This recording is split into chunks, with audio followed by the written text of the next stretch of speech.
नमस्कार, जी बिजनेस की खास पेशकश जी स्टॉक अवार्ड्स 2021 में आपका स्वागत है। मैं हूं दीपांशु भंडारी। साल 2021 ऐतिहासिक साल रहा है भारतीय बाजारों के लिए। हमने देखा एक तो आईपीओ के लिहाज से रिकॉर्ड अमाउंट्स कंपनीज ने रेज किया है, कई सारी नई टेक्नोलॉजी वाली कंपनी सामने आती हुई दिखी हैं, स्टॉक स्पेसिफिक एक्शन भरपूर रहा है, दमदार रैली हमने देखी है, ऐतिहासिक बजट भी था हमारे लिए और कई सारे स्टॉक्स में बड़े ब्रेकआउट हुए हैं। वैसे ही कुछ स्टॉक्स थे जिन्होंने अंडर परफॉर्म किया है। मर्जर एंड एक्विजिशन के लिए भी ये बड़ा साल रहा, तो काफी सारी कैटेगरीज हैं स्टॉक्स की जो हमने आपके लिए आइडेंटिफाई करी हैं और हर कैटेगरी के कुछ अहम नॉमिनेशन और उसके बाद बड़े विनर्स, इसको करना है आज डिसाइड। तो स्टॉक अवार्ड्स में हमारी पूरी रिसर्च टीम आपके लिए है तैयार। मेरे साथ हैं वरुण, देवांशी, कुशल और साथ ही आशीष। हर कैटेगरी के बारे में हम आपको बताएंगे कौन से स्टॉक्स हैं जहां पर आपको रखनी है नजर, और ऑफ कोर्स हर कैटेगरी के विनर चूज करने के लिए जी बिजनेस के मैनेजिंग एडिटर अनिल सिंह भी हमारे साथ हैं तैयार। सर, एक बार फिर से स्टॉक अवार्ड 2021 तैयार हैं आप? और इस बार मतलब मजा आएगा क्योंकि साल ऐसा रहा है ना, जबरदस्त परफॉर्मेंस वाला, तो स्टॉक्स बड़े दमदार निकल कर आएंगे। चलिए करते हैं शुरुआत। बिल्कुल सर, और कैटेगरीज भी काफी सारी हैं और क्योंकि ये आईपीओस के लिहाज से बहुत ही बड़ा साल रहा है, इतिहास में वन ऑफ द बिगेस्ट रहा है, तो हमने सोचा पहली कैटेगरीज आईपीओस ही की जाए, जिसके बारे में वरुण बताएंगे। डेफिनेटली दीप, तो यहाँ स्टॉक चुनने के पहले ऐसा लग रहा था ना कि कैटेगरी ऑफ द ईयर इसको देना चाहिए आईपीओ। इस तरह के आईपीओ आए 60-70 आईपीओ एक ही साल में आ जाते हैं 1 लाख करोड़ के ऊपर के। और नो डाउट इस बार जो स्टार्टअप्स थे उनके काफ़ी सारे आईपीओ आए हैं, लेकिन जिन स्टॉक्स को मैंने चुना है उनको 4 बेसिकली कुछ पैरामीटर्स पे चुना है। एक, सबसे ज़्यादा कौन सा सब्सक्राइब हुआ, सबसे ज़्यादा लिस्टिंग गेन्स किस में देखने मिले, लिस्टिंग गेन के बाद कौन सा सबसे ज़्यादा चला। तो ये कुछ पैरामीटर्स है जिनके बेसिस पे इनको चुना गया है।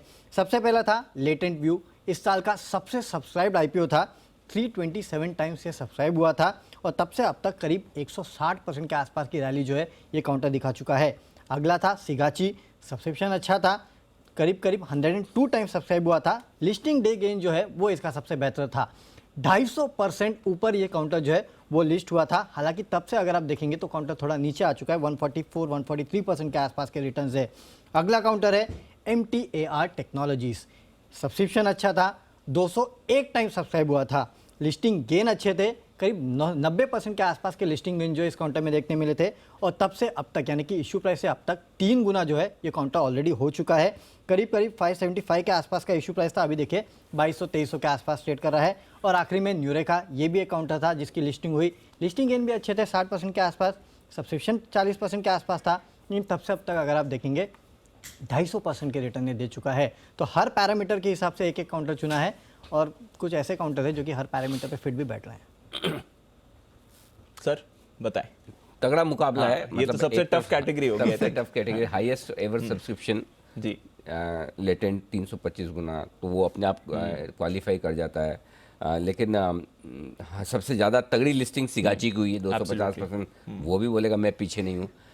बचे न्यूरेका जो लिस्ट 60% ही ऊपर हुआ, लेकिन उसके बाद 250% बढ़ा है और 40 ही गुना भरा था, वहाँ मौके ज़्यादा मिले। लेकिन इन सबको देखते हुए क्वालिटी के लिहाज से, मैनेजमेंट की क्वालिटी, बिजनेस की क्वालिटी और लिस्टिंग के बाद के गेन्स को देखते हुए विनर है MTAR टेक। 200 गुना भरा है। सबसे बड़ी बात यह कि इस आईपीओ ने इस बात की शुरुआत की कि इशू 100-200 गुना भी भरेंगे। तो ये पहला आईपीओ था जो इतना भरा, और उसके बाद तो फिर लाइन ही लगी। तो इसलिए MTAR टेक और प्लस 90% लिस्ट होने के बाद अब भी 3 गुना हो चुका है लिस्टिंग प्राइस इशू प्राइस से। सो मेरे ख्याल से इस लिहाज से विनर तो MTAR टेक है। तो जो थीम थी उसने शुरुआत यहीं से की। और दूसरी बात है कि सबसे बड़ी बात यह है कि सिर्फ विनर को आप 2021 के दम पर नहीं देखेंगे, आगे भी कितना बढ़िया प्रदर्शन कर सकता है। और अगर इन चारों स्टॉक में आप पूछे तो सबसे ज़्यादा कॉन्फिडेंस MTAR टेक पे, लेटेंट व्यू भी अच्छा करेगा, बट इन चारों में सबसे ज़्यादा कॉन्फिडेंस MTAR टेक पर है कि ये एक लॉन्ग टर्म इन्वेस्टमेंट वाला स्टॉक है। बिल्कुल, तो जबरदस्त पहली कैटेगरी का विनर MTAR टेक का। अच्छा सर, दूसरी कैटेगरी, वरुण ने बोला अगर कैटेगरी की बात करें तो आईपीओ होनी चाहिए अपने साथ में। आई थिंक थीम की अगर बात करें तो वो मेरे पास है और वो है टर्न अराउंड।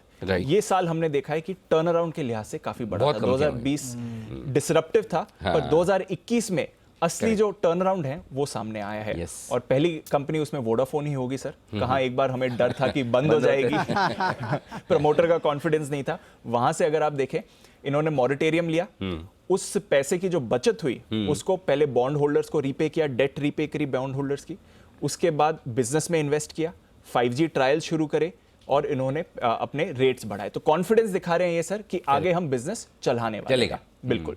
दूसरा ऑप्शन है इसमें टाटा मोटर्स सर। राइट। यहां पर देखिए कुछ समय पहले इसकी बात नहीं हो रही थी, 75 तक स्टॉक चला गया था, वहां से जो रैली आई है और स्टॉक में हमें कंपनी कह रही है ईवीज में सबसे बड़ा प्लेयर इंडिया में है, ग्लोबली JLR ईवी में सबसे बड़ा प्लेयर वन ऑफ देम है, बिजनेस में ये री इन्वेस्ट कर रहे हैं और जो थीम प्रोडक्ट डाइवर्सिफिकेशन और स्पेशली जो पैसेंजर व्हीकल का टर्न अराउंड हुआ है वो हमने टाटा मोटर्स में देखा है। इसके अलावा सर डेल्टा कॉप, लंबे समय से भूल चुके थे इस काउंटर को, क्या हो रहा है क्या नहीं हो रहा है।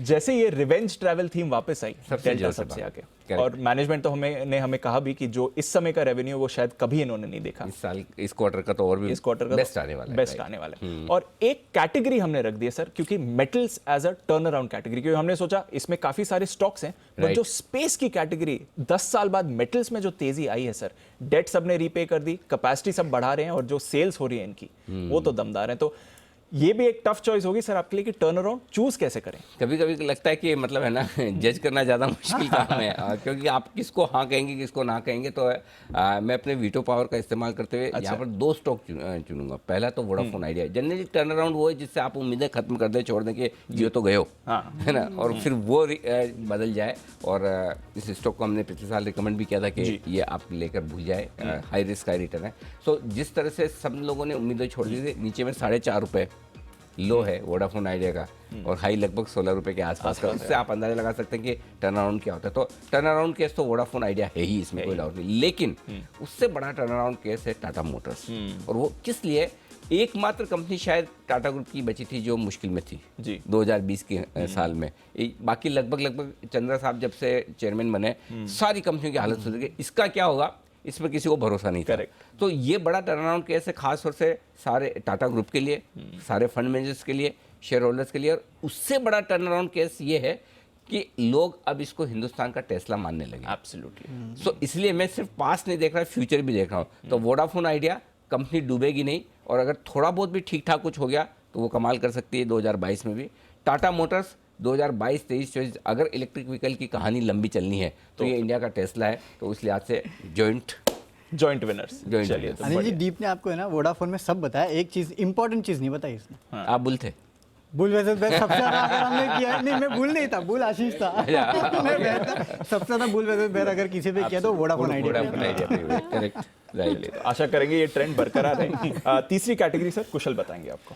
सर यहाँ पर टाटा मोटर्स में हमने टर्न अराउंड देखा। अब टर्न अराउंड देखा है तो बाकी जो एंसिलरी कंपनियां हैं, चाहे वो सॉफ्टवेयर में हो या जितनी भी अन्य कंपनियां हो, वहाँ पर भी टर्न अराउंड हमने देखने को मिला है। और उस वजह से इनकी स्टॉक परफॉर्मेंस यानी कि best performer of the year की अगर हम बात करें तो यहाँ पर काफ़ी सारे स्टॉक्स निकल कर आए थे। इसमें चुनिंदा जो सेट ऑफ स्टॉक्स है, इसमें सबसे पहला है KPIT टेक, जहाँ पर अगर आप देखें तो साल की शुरुआत में 140-145 रुपये का भाव था। अब ये लगभग ऑलमोस्ट 600 रुपये के प्राइस टच कर रहा है। तो यानी कि 315% के गेंस इसने ऑलरेडी दिखा दिया है। अब ये कंपनी आप देखिए ऑटोमोटिव कंपनियों को सॉफ्टवेयर प्रोवाइड करती है, और जिस तरह से यहाँ पर टर्न अराउंड सभी ऑटो कंपनियों का होता हुआ दिखा है, उससे इनकी भी सॉफ्टवेयर डिमांड जो है लगातार बढ़ती हुई नजर आ रही है। स्ट्रॉन्ग ऑर्डर इनफ्लो और पाइपलाइंस भी होती हुई दिख रही है, इससे काफ़ी ज़्यादा पॉजिटिविटी आ रही है। साथ ही अगर आप हैप्पीएस्ट माइंड्स की बात करें, दूसरा जो स्टॉक है हमने इस कैटेगरी में शामिल किया है, उसमें आप देखिए छोटी स्मॉल कैप IT कंपनी है और दमदार तेजी जो है लगातार पूरी IT स्पेस में हमें आती हुई दिखी है। जिस तरह से पेंडेमिक के बाद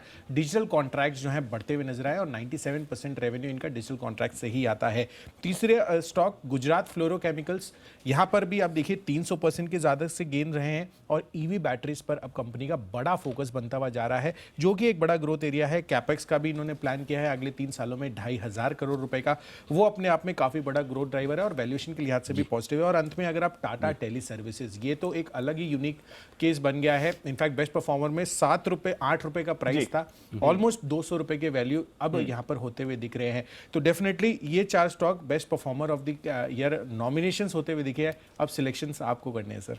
वैसे देखा जाए तो सबसे आसान सिलेक्शन टाटा टेली सर्विसेज होता है कि 2300-2400% बढ़ा, लेकिन ये कब बढ़ा कैसे बढ़ा किसी को पता ही नहीं चला। और मतलब रोज सर्किट टू सर्किट चलता था तो लोगों का पार्टिसिपेशन हुआ नहीं। लेकिन ईवी की स्टार्टिंग से जो कहानी बनने लगी वो KPIT की थी। तो इसलिए इस कैटेगरी में मेरी तरफ से विनर KPIT टेक है जिसने 3 गुना रिटर्न बना कर दिया, तो ये ज़्यादा बेहतर है। ये ज़्यादा बेहतर है। तो चलिए KPIT टेक इस कैटेगरी का विनर। चौथी category sir, sector of the year Ashish की तरफ से। सर इसमें मेरे पास सबसे पहला नॉमिनेशन है मेटल सेक्टर, मेरा ही सेक्टर है और किसी ने उम्मीद नहीं की थी कि इतनी बड़ी तेजी आएगी। 70% चल गया सर इस साल में। इसके अलावा दूसरा नाम है IT का। सर IT तो हर साल ही चलता है, इस बार भी करीब 60% का रिटर्न दिया है। रियल एस्टेट ये एक सरप्राइज है, 57% का रिटर्न यहाँ पर भी देखने को मिला। और PSU बैंक्स, इनसे ज़्यादा उम्मीद नहीं होती है, लेकिन फिर भी अगर आप देखें तो 45% से रिटर्न तो बढ़िया है।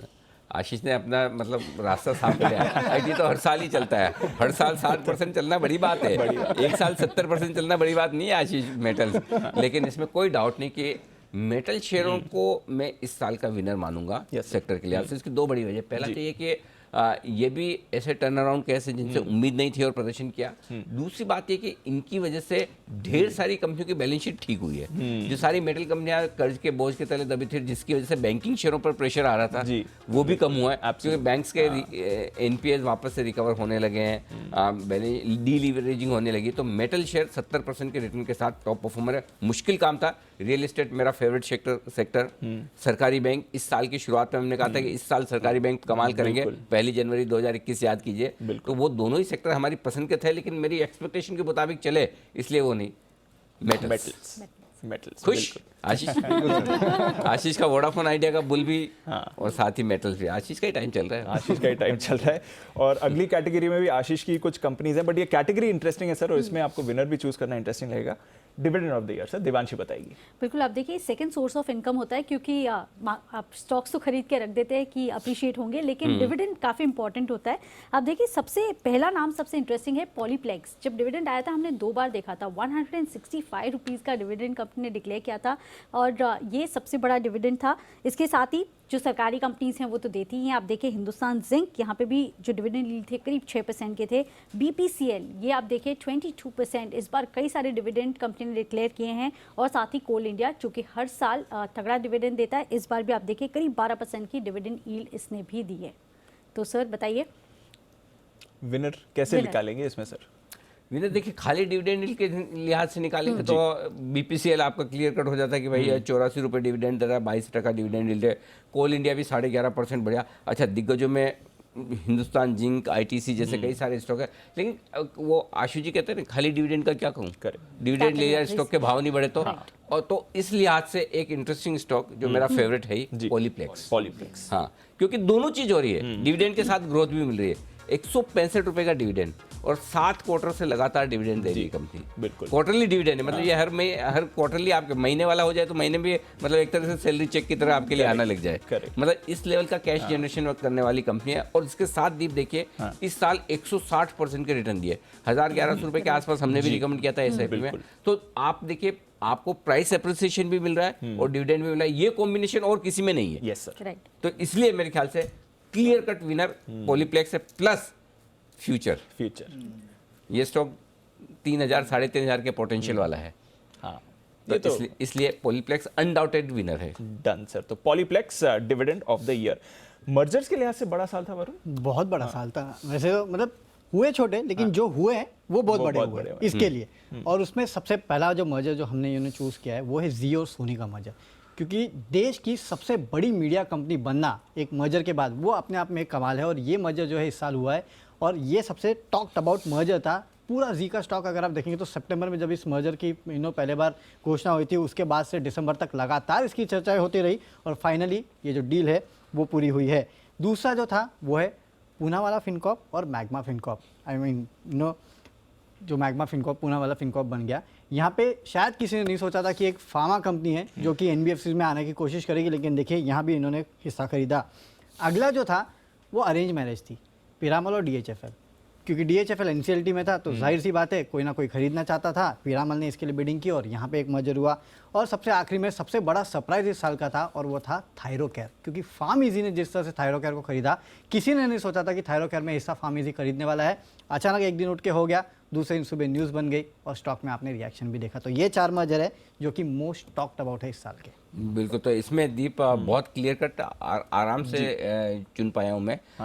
जी सोनी मर्जर, क्योंकि एक तो ये सरप्राइज के तौर पर आया, लोगों को अंदाजा नहीं था।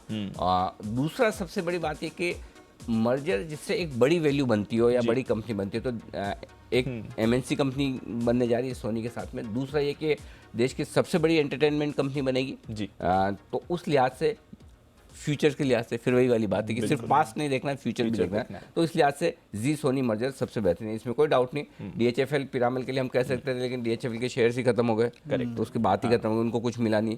पूनावाला मैग्मा फिनकॉप है, ठीक है मर्जर अच्छा हुआ, लेकिन अभी भी परफॉर्मेंस, फाइनेंशियल परफॉर्मेंस आनी बाकी है। हालांकि हमने इस स्टॉक को रिकमेंड भी किया है, लेकिन इन चारों में से बेस्ट यही माना जाएगा जी सोनी मर्जर। जी सोनी, और बड़ी वैल्यू इससे क्रिएट होगी। बट सर, वैल्यू क्रिएशन ही नहीं, इस साल थोड़ा वैल्यू डिस्ट्रक्शन भी हुआ है और कुछ डिस्ट्रॉयर्स, देवांशी बताएंगी सर। इसको हम पॉजिटिवली लेते हैं क्योंकि अब जब भी इनकम टैक्स फाइल करते हैं तो कैपिटल लॉसेस को आप एडजस्ट कर सकते हैं। तो ये वो स्टॉक्स हैं जिनको आप कैपिटल लॉस एडजस्ट कर रहे हैं। उज्जीवन स्मॉल फाइनेंस बैंक और उज्जीवन ग्रुप, यहाँ पे हमने देखा जो ओवरहैंग था प्रोमोटर ग्रुप का, इसके चलते हमने देखा ये स्टॉक ने बहुत ज़्यादा अंडर परफॉर्मेंस दिखाया है। स्ट्राइड्स फार्मा यूएस में, क्योंकि हमने देखा सिर्फ मेटल्स पर फोकस था, तो फार्मा इस बार बहुत ज़्यादा परफॉर्म करता नहीं दिखा था और स्ट्राइड्स फार्मा काफ़ी अंडर परफॉर्मेंस दिखा रहा था इस बार। अब देखिए स्टॉक करीब 52% तक की गिरावट इस बार दिखाई है। आरबीएल बैंक जो हमने देखा, जो आखिरी में आरबीएल बैंक में एमडी और सीईओ छुट्टी पर चले गए, उसके बाद एक बड़ा डाउनफॉल हमने इस स्टॉक में देखा था। और बंधन बैंक कॉन्स्टेंटली यहाँ पे अंडर परफॉर्मर रहा है। जिस तरह से हम देख रहे हैं लगातार ओवरहैंग्स इस स्टॉक पर आते हुए दिखे, कंपनी पर आते हुए दिखे, अनसिक्योर्ड लोन्स, तो बंधन बैंक भी इस कैटेगरी में है। ये चार में से तीन तो बैंक और वही Banks है, और financial, तो उसमें तो कोई बहुत बड़ी बात नहीं। और चौथा है स्ट्राइड्स फार्मा, Strides तो दो वजह से मैं इसमें विनर स्ट्राइड्स फार्मा को दूंगा। हाँ, क्योंकि एक तो ये अलग सेक्टर का आगे, दूसरा जो देवांशी ने कहा कि अगर आपके बहुत सारे गेंस हुए हैं 2021 में, तो कुछ तो ऐसे स्टॉक है जो आपको वहाँ कॉम्पनसेट कर सकता है। तो 50% गिरा है और 35% अगर आपका टैक्स बचा ले, तो मतलब आपका नुकसान जो है। और फ्यूचर आउटलुक भी पॉजिटिव है मैनेजमेंट। ना ना ना, ना। और इसकी एक वजह ये भी है कि ये स्टॉक हमारी एसआईपी रिकमेंडेशन लिस्ट में भी रहा है, और यही एक स्टॉक है जिसने वाकई में मतलब सबसे खराब प्रदर्शन किया, या मतलब बोलने की बात से कभी चला ही नहीं। बाकी तो कई सारे स्टॉक अपनी रिकमेंडेशन प्राइस से ऊपर जाकर नीचे भी आते करते हैं। तो ये आपके बाकी अगर आपने एसआईपी स्टॉक्स में पैसा बनाया है तो वहाँ आपके लिए लॉस सेट ऑफ करने में थोड़ा काम आएगा, तो आपको उतना दर्द कम होगा। तो मेरे ख्याल से वेल्थ डिस्ट्रॉयर, और स्पेशली तब जबकि ये साल फार्मा के नाम रहा है, तब अगर स्ट्राइड्स फार्मा 50% घटता है तो ये मेरे ख्याल से बहुत खराब है। और इसलिए भले देवांशी फार्मा ट्रैक करके कह भी है, मैंने उम्मीदें बहुत कम कर ली है। मतलब अब तो क्या है, जिस प्राइस पर रिकमेंड किया वही वापस आ जाए तो भी हम सोचेंगे थैंक यू वेरी मच जी। तो चलिए, वेल्थ डिस्ट्रॉयर इस साल का स्ट्राइड्स फार्मा है विनर। अब विनर कहें या फिर कुछ और, बट ये है इस कैटेगरी। अच्छा सर, ये इंटरेस्टिंग कैटेगरी है मेरे पास, और वो है most talked about stock of the year. I don't know इसमें कैसे आप स्टॉक चूज करेंगे, but Vedanta top of the list आना ही चाहिए जिस तरह से इतने डेवलपमेंट्स हुए हैं। वोडाफोन ऑफ कोर्स, रोज ही हमारे एक्सपर्ट से बात होती है। IRCTC सर, ये भी काफी चर्चा में रहा, स्पेशली स्टार्टिंग में। और फाइनली ITC, इसके बिना तो दिन चलता नहीं। तो जो स्टॉक सबसे ज़्यादा चलता हो वो आमतौर पर मोस्ट स्टॉक होता है, लेकिन इस बार फॉर ए चेंज जो स्टॉक बिल्कुल नहीं चला, सबसे ज़्यादा चर्चा उसी की हुई है, विनर है ITC। और मतलब जितने मीम्स ITC पर बने होंगे, मुझे नहीं लगता बाकी सारे स्टॉक 8000 जितने लिस्टेड है उन सब पे मिला के भी इतने बने होंगे। करेक्ट। So, इसलिए बातचीत तो ITC की हुई, क्लियर कट विनर है। बिल्कुल 200 के आसपास पूरा साल इसने बताया।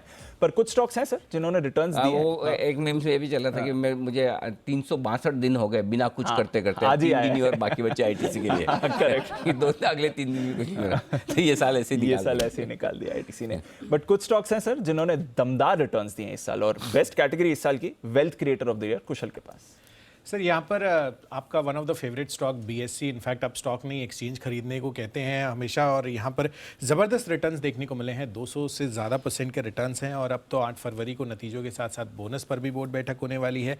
साथ ही आप देखिए IEX, ये दूसरा शेयर है। आप देखिए यहाँ पर भी ऑलमोस्ट 240% के गेंस आते हुए नजर आए हैं। पावर ट्रेडिंग में ऑलमोस्ट 90% का मार्केट शेयर है, तो यहाँ पर भी बड़ा फोकस और बड़ी वेल्थ क्रिएट होती हुई दिखी है। तीसरा स्टॉक है JBM ऑटो का।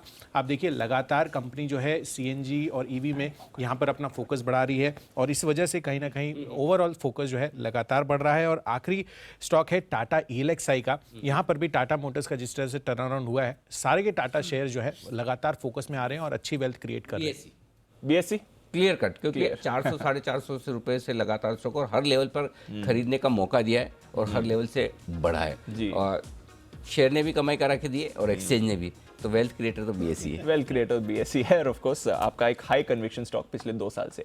एक और interesting category sir, crash landing of the year, इसमें भी कुछ इंटरेस्टिंग नाम है आशीष के पास। सर इसमें पहला नॉमिनेशन है IRCTC। यहाँ पर देखिए सरकार के साथ रेवेन्यू शेयरिंग की खबर आई, 2 दिन में स्टॉक 30% गिर गया। उसके बाद उससे पहले अगर आप देखें तो लगातार तेजी आ रही थी। दूसरा नाम आता है मैक्स वेंचर्स का, यहाँ पर अपना पैकेजिंग कारोबार बेचा, स्टॉक 150 से गिर के सीधा 2 दिन के अंदर 107 के आसपास आ गया, लगातार गिरावट आ गई। इसके अलावा कार ट्रेड बहुत ही प्रीमियम वैल्यूएशंस पर यहाँ पर इशू आया था, लेकिन इसके बाद 50% अब तक गिर चुका है। और रिसेंट केस है RBL बैंक। हाँ, मुकाबला तगड़ा है, लेकिन क्रैश लैंडिंग का मतलब है कि अचानक से जोर से गिर जाए, उम्मीद से गिरे वो नहीं। तो RBL तो धीमे धीमे गिरते गिरते आया तो वो गिर ही गया। कार ट्रेड रिसेंटली लिस्टेड है, मैक्स ऐसा ही है, IRCTC और गिरा भी ऐसे कि किसी ने सोचा नहीं था, तब गिरा जब सबसे ज्यादा ब्लू आइट था। तो IRCTC। यस। अगले ओके, एक फाइनल कैटेगरी और है सर, और स्टॉक्स की तो बात हो गई, बट इस साल की जो सबसे बड़ी स्टोरी है ये भी जान लेते हैं। तो सबसे बड़ी स्टोरी तो चिप शॉर्टेज की या सप्लाई चेन इश्यूज की थी, वो एक थी। दूसरी कच्चे तेल में जो रैली देखने मिली, और पेट्रोल पहले बार 100 के ऊपर निकला, ये एक स्टोरी थी। अगली क्रिप्टो करेंसी, पूरे साल फ्लेवर में रहा क्रिप्टो कि क्या करना है क्या नहीं करना है। और आखिरी में एक नाम था जो कि लोग किसी के साथ भी जोड़ दे तो वैल्यू बन जाती है, लोगों ने कुछ तो सरने में रखना शुरू कर दिया, और वो है EV। अनडाउटेडली वैसे इन चारों में अगर देखेंगे तो सबसे बड़ी स्टोरी तो वैसे क्रिप्टो की बनती है, लेकिन चूंकि क्रिप्टो स्टॉक मार्केट रिलेटेड नहीं है, लिस्टेड नहीं है, न क्रिप्टो से जुड़े स्टॉक्स लिस्टेड है, इसलिए हम तो लिस्टेड इस कंपनी की जब बात करें तो इलेक्ट्रिक व्हीकल्स, ये है थीम जो पिछले साल की भी रही है, हो सकता है 2022 की भी रहे, अगले कई साल के लिए रहे। तो biggest story of the year EV, electric vehicles. बिल्कुल सर, और इसी थीम के 2 विनर्स और भी थे, टाटा मोटर्स और KPIT, वो भी हमारे थे। तो क्लियर विनर EV। तो चलिए, ये ही हमारी 11 कैटेगरी जो हमारी टीम ने डिसाइड करी थी नॉमिनेशन, और अनिल सर ने विनर्स भी चूज किए। शुक्रिया सर, थैंक यू। मजा आया ये स्टॉक अवार्ड्स देकर। ऑफ कोर्स आशा करेंगे कि आने वाला साल भी ऐसे ही हमें अवार्ड्स देता रहे। हमारी रिसर्च टीम का भी बहुत बहुत शुक्रिया। छोटा सा ब्रेक लेंगे, ब्रेक के बाद और खबरें आपके लिए बस 2 मिनट में लौटेंगे।